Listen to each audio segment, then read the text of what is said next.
Eu reuni todos os 16 VHS de FNAF do canal em apenas um vídeo.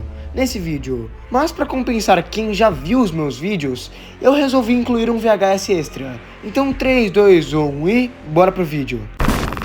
A origem do Mimic.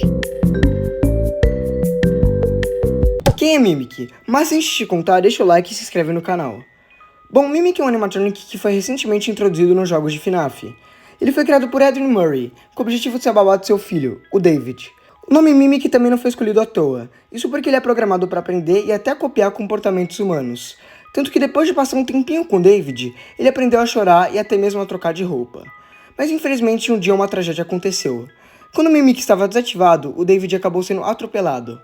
Edwin Murray ficou muito triste por ter perdido seu amado filho. Em um momento de fúria, ele acabou enchendo o Mimic de socos e pancadas. E foi a partir desse ponto que o animatronic aprendeu a ser violento e sanguinário. Muitos anos depois, o Mimic foi parar no Mega Pizzaplex, e recentemente a gente recebeu a informação de que muito provavelmente existe mais de um Mimic, mas eu vou segurar um pouquinho mais esse spoiler. O animatronic secreto de FNAF 1. Quem é Sparky the Dog? Mas antes de contar, deixa o like e se inscreve no canal.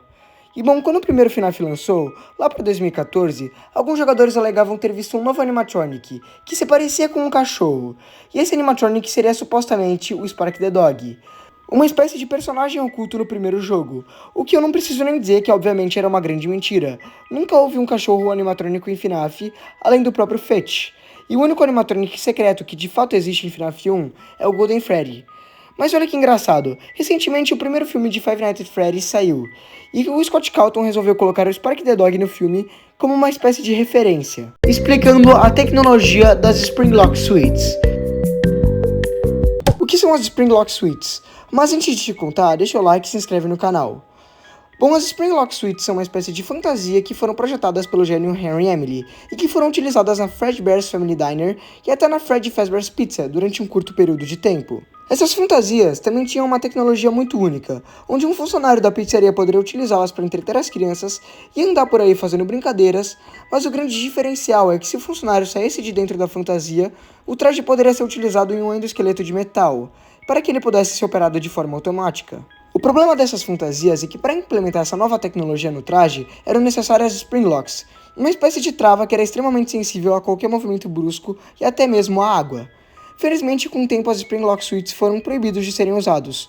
Isso porque era necessário todo um treinamento para utilizar essas fantasias, além de que um funcionário acabou sofrendo um acidente. A triste história do Missing Children Incident. A história do Missing Children Incident. Mas antes de te contar, deixa o like e se inscreve no canal. Bom, no dia 26 de junho de 85, o William Afton, utilizando o traje de Spring Bonnie, atrai 5 crianças para a sala dos fundos da Freddy Fazbear Pizza. A primeira criança que William atraiu foi Suzy, uma garotinha inocente, mas que infelizmente havia perdido seu cachorro, o que era a desculpa perfeita para levá-la para a sala dos fundos. A segunda criança foi Jeremy, que foi abandonado na pizzaria por pais completamente irresponsáveis. Em seguida foi Fritz e por fim Gabriel e Cassidy, que estavam fazendo aniversário naquele dia. William matou todas as 5 crianças, mas ele sabia que a polícia iria atrás de procurar todas as vítimas. Então ele teve a ideia de esconder os corpos no lugar mais óbvio possível, os animatronics, colocando Gabriel no Freddy, Jeremy no Bonnie, Suzy na Chica, Fritz no Foxy e por fim Cassidy no Fredbear, que agora seria conhecido como Golden Freddy. O que aconteceu depois disso foi óbvio. As crianças possuíram os respectivos animatrônicos. A trágica história do segundo Missing Children Incident. A história do segundo Missing Children Incident. Mas antes de te contar, deixa o like e se inscreve no canal. Bom, 2 anos se passaram desde o primeiro MCI. Agora estamos em 87. A Freddy Fazbear's Pizza reabre. E William Afton viu nisso uma oportunidade que ele não poderia perder. Ele iria fazer tudo o que ele fez em 85 de novo. E é justamente isso que acontece. William, dessa vez utilizando o traje de Fredbear, mata 5 novas crianças. Ele fez isso justamente porque a esse ponto ele sabia que a possessão era possível. Mas ele ainda assim queria saber se essa possessão tinha algum tipo de relação com o fato de que ele escondeu as suas vítimas dentro dos animatronics no passado.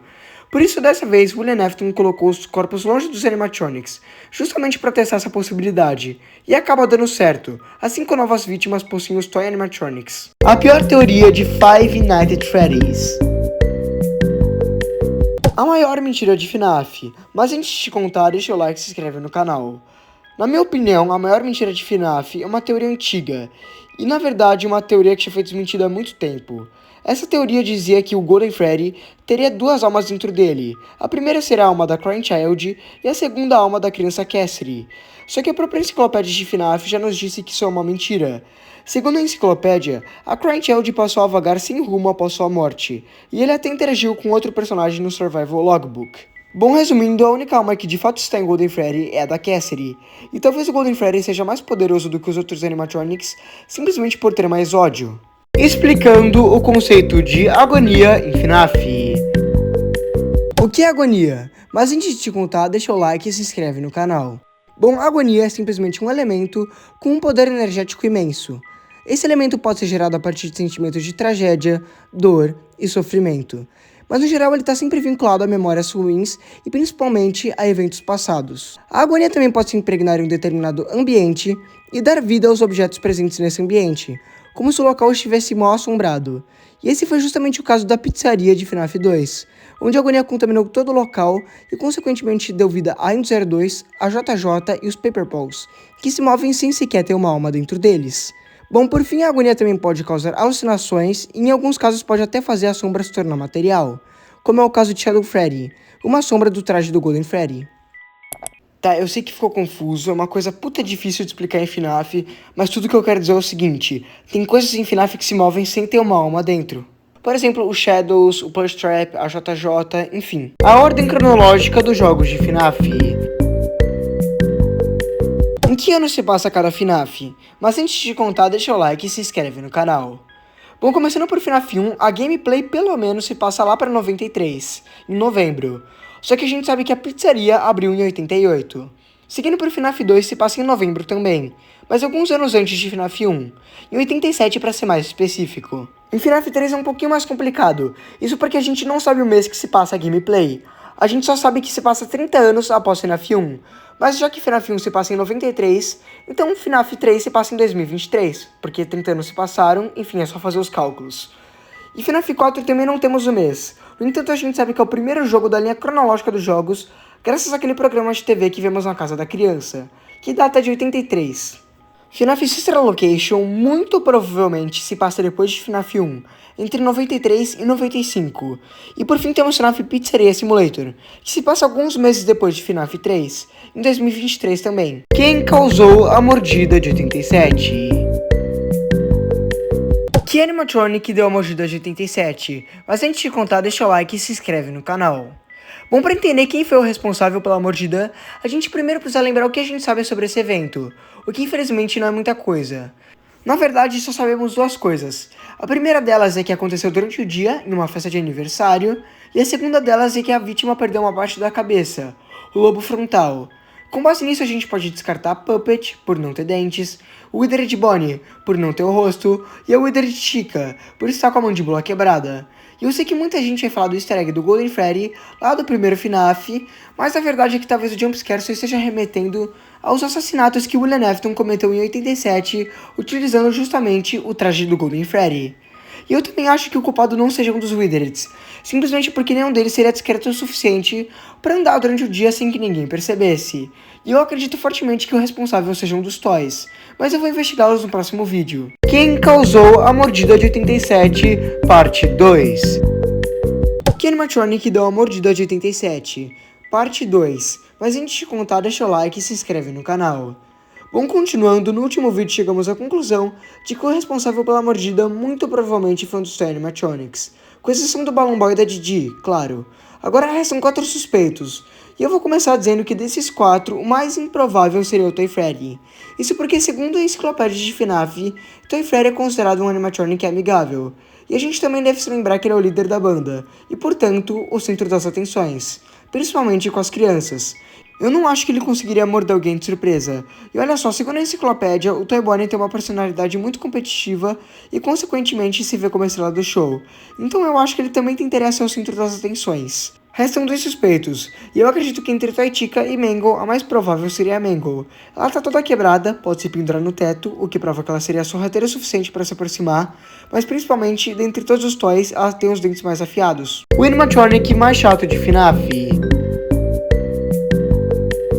O o animatronic mais chato de cada FNAF. Mas antes de contar, deixa o like e se inscreve no canal. Bom, em FNAF 1, obviamente o animatronic mais chato é o Freddy, principalmente na 4/20, porque é só você parar de olhar ele um segundo que ele entrou na sua sala. Além de que é muito difícil de ver ele nas câmeras, então, bom, é foda, só quem joga FNAF 1 sabe. Agora em FNAF 2, eu acredito que o animatronic mais odiado por todo mundo é o Balloon Boy ou talvez a Puppet. Mas particularmente na minha opinião pessoal, e é claro, na minha experiência jogando FNAF 2, o animatronic mais chato é o Foxy. Isso porque não importa o quanto você pisque a maldita lanterna nele, esse bicho sempre te dá jumpscare. Em FNAF 3, todos os animatronics são alucinações. E o único animatronic real é o Springtrap, então eu acho que fica óbvio. E FNAF 4 eu confesso que eu não joguei tanto, só que se eu tivesse que apostar em um seria no Nightmare Foxy, isso porque eu lembro que ele sempre entrava no meu armário. Bom, fica ligado no canal pra parte 2. O animatronic mais chato de FNAF, parte 2. O animatronic mais chato de cada FNAF, parte 2. Mas antes de contar, deixa o like e se inscreve no canal. Continuando com FNAF Sister Location, o animatronic mais chato é na verdade um grupo inteiro de animatronics, as Minirinas, e eu acho que não preciso nem dizer o quanto que elas atrapalham na quarta noite. Sério, só quem jogou sabe, pessoal, elas são muito chatas. Seguindo com FNAF Pizzeria Simulator, eu acho que todos concordam que o animatronic mais agressivo do jogo, e consequentemente o mais chato, é a Left, além de que ela tem um risco enorme de responsabilidade se você comprar ela no catálogo. Agora em FNAF Ultimate Custom Night divide muito opiniões, só que pra mim, e repito, pra mim, o animatronic mais chato desse jogo é e sempre vai ser a Night Marione. Sério, você literalmente não pode deixar o seu mouse em cima dele que ele te mata. Então eu acho que esse aqui pelo menos é completamente autoexplicativo. E por fim, eu separei um bônus, o animatronic mais chato do filme de FNAF, que é indiscutivelmente o Cupcake. Ele matou o vilão do filme e não tem nem 30 centímetros. O meu problema com FNAF. Qual é o maior problema de FNAF atualmente? Mas antes de te contar, deixa o like e se inscreve no canal. Bom, então, vamos lá. Antigamente, FNAF tinha uma coisa muito interessante. E essa coisa muito interessante era nada mais, nada menos do que as telas Saras. Pra quem não sabe, as telas Saras eram basicamente algumas coisas que podiam aparecer durante a gameplay e que contavam uma parte da história. Vamos supor, em FNAF 1 a gente descobre que 5 crianças morreram e que os corpos nunca foram encontrados. Daí que os jogadores fizeram? Eles teorizaram de que os corpos deviam estar dentro dos animatronics, já que são 5 corpos e 5 crianças. E é exatamente isso que faz FNAF ser FNAF, você pegar e ligar as coisas e formar uma grande teoria, uma história. Só que atualmente FNAF tem muita coisa, principalmente nos livros e nos jogos. E pra mim, FNAF tem que parar de ter tanta informação e ter uma história mais consistente. Mas felizmente, glória a Deus, FNAF Into the Pit vai lançar em agosto e eu acho que finalmente vai começar a pontuar algumas coisas. A Mordida de 2023. A Mordida de 2023. Mas antes de contar, deixa o like e se inscreve no canal. Bom, em FNAF Pizzeria Simulator, ao longo da gameplay você tem uma chance muito grande de pegar um processo. Um processo, no caso, seria uma folha que vai chegar em você, e nessa folha vai estar descrevendo um evento ruim que aconteceu na sua pizzaria. Um acidente, como por exemplo, uma intoxicação alimentar. E daí você vai ter que pegar e responder por isso. Só que vale ressaltar que nenhum processo é de fato canon. São todos uma grande piada que o Scott fez. Como por exemplo, a Mordida de 2023, que é o que eu vou descrever agora. Abre aspas. Uma criança sofreu lesões debilitantes por conta da conduta exibida pela Hell Fazbear Entertainment. A criança recebeu a mordida de um animatronic direto na cabeça, e embora o lobo frontal tenha permanecido na cabeça, os médicos não têm certeza por quanto tempo ele permanecerá nesse estado. E fecha aspas.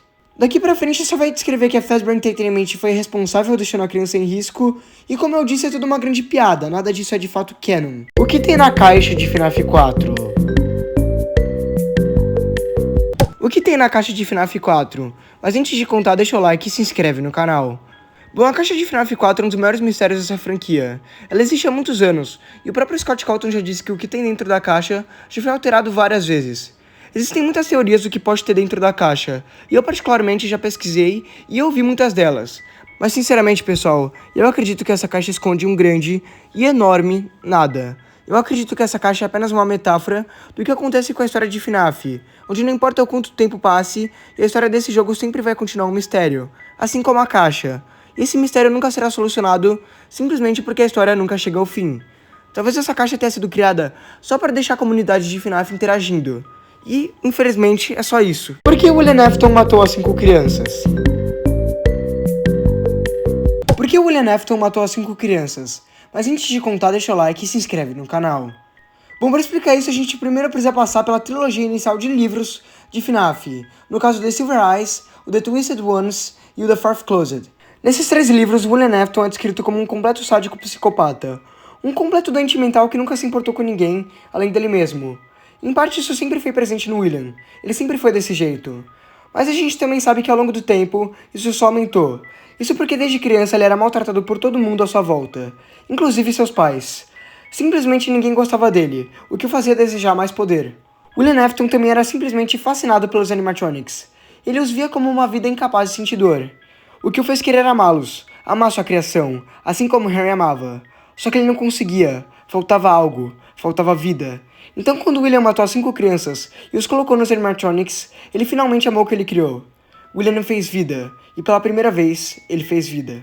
Quantos livros Five Nights at Freddy's tem atualmente? Quantos livros Five Nights at Freddy's tem atualmente? Mas antes de contar, deixa o like e se inscreve no canal.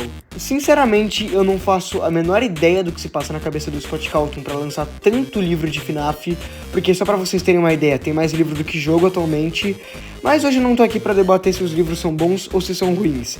Eu particularmente gosto, mas também entendo que tem algumas coisas, aliás, várias coisas, que acabam bagunçando um pouco a história.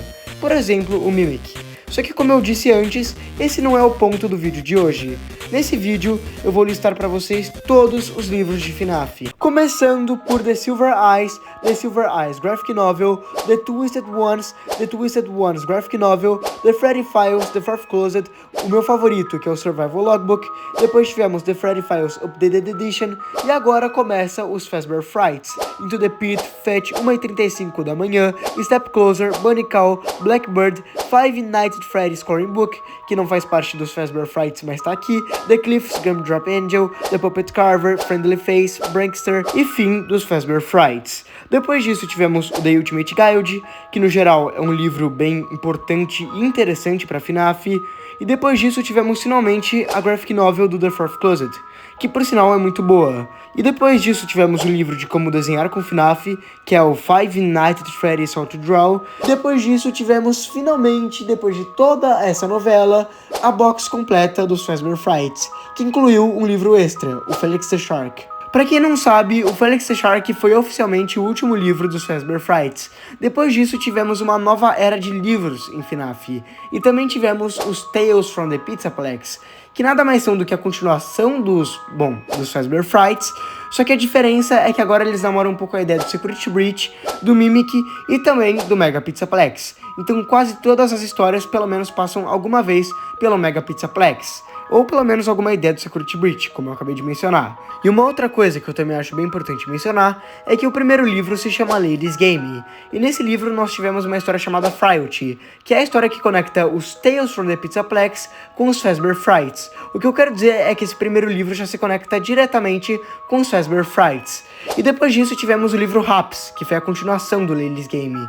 Mas antes disso tivemos os Fazbear Frights Graphic Novel Collection, o primeiro volume, onde são basicamente os Fazbear Frights que a gente já conhece, só que em versão de Graphic Novel. Assim como aconteceu com a trilogia inicial no passado, no caso o The Silver Eyes, o The Twisted Ones e também o The Fourth Closet, só que dessa vez dos Fazbear Frights. E depois disso tivemos o The Security Breach Files, que pra mim, eu não sei pra vocês, foi extremamente decepcionante. Isso porque esse livro nada mais é do que um Freddy Files do Security Breach e não explora quase nada, inclusive a VNI.